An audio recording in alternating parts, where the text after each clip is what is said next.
And we are back. Charlotte is one of the fastest growing cities in America. And as the city grows, it's becoming more racially and ethnically diverse. So in an effort to promote progression in the city, the Legacy Commission recommends changing street names and public spaces that are named after white supremacists, slave owners, or Confederate leaders. And this project is actually wrapping up soon. So here to give us an update, Councilman Malcolm Graham. He's the chair of the Great Neighborhoods Committee. Good morning. Good morning. Glad to be here. So there are 9 streets total that are getting renamed or have already been renamed. The majority are in District 1. How did the commission even start this process to even uncover which names are after white supremacists? We started taking a look at it after the George Floyd shooting about 1.5 years ago. The mayor appointed the Legacy Commission, group of historians, neighborhood leaders, college professors to kind of study Charlotte's racial history as it relates to white supremacies and those individuals that were on our streets' names. So they did a comprehensive type of analysis of that, sent it to the Charlotte City Council for consideration. We adopted their report and worked with our staff to begin the process of changing the street names. All right, so 2 years later, you're almost done. Give us an update with what's going on.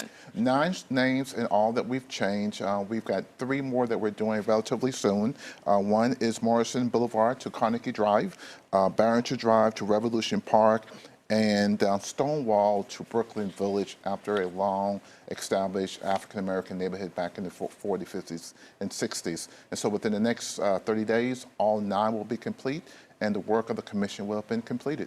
Wow. So what do you think residents are going to notice most?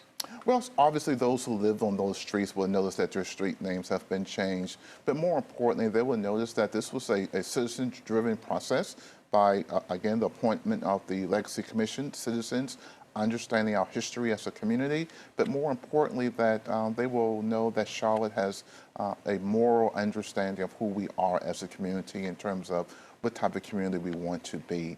And I think that's the most important lesson that people will take away from what we've done.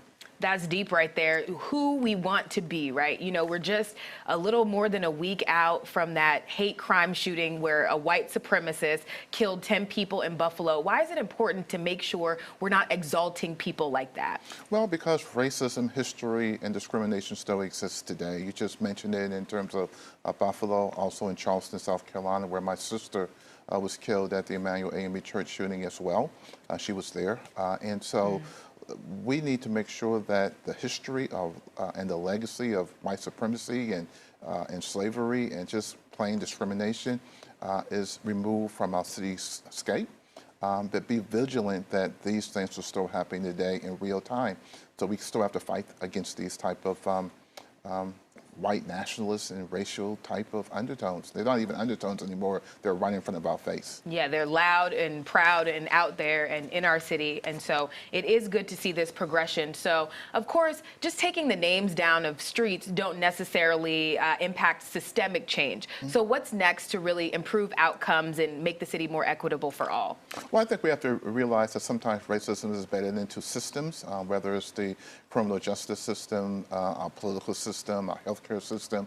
So working with our local, state, and our federal leaders to acknowledge that. The first thing you have to do is acknowledge that racism and discrimination still exists today, and to work systematically towards breaking down systems where it could impact individuals in their lives.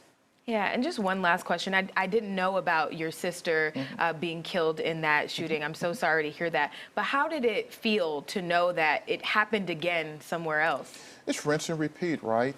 Born and raised in Charleston, South Carolina, Emmanuel AME Church has been a part of my family for some 60 years. And Cynthia was killed simply because she was there and she was Black. And so that this is happening again 7 years later leads me to believe that this is entrenched within our country. Our country, Achilles' heels is racism and discrimination, and so we have to fight against it.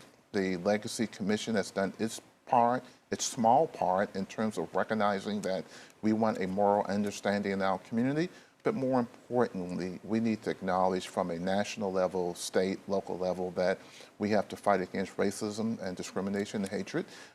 Folks aren't burning crosses anymore. They're communicating via the internet and these podcasts that people,